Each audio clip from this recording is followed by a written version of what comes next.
हज़रत अली रज़ी अल्लाह तआला ने फरमाया कि अल्लाह ने इंसान के लिए कुछ आयाम ऐसे रखे हैं जिन दिनों और रातों में जो इंसान जो दुआ मांगे अल्लाह वो रद्द नहीं करता।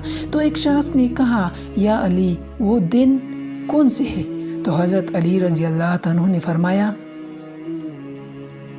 जब रमज़ान का आखिरी अशर शुरू हो तब हर दिन हर रात ख़ास होते हैं। तो दूसरे शख्स ने कहा, या अली उन लम्हात में किस तरह से दुआ मांगी जाए?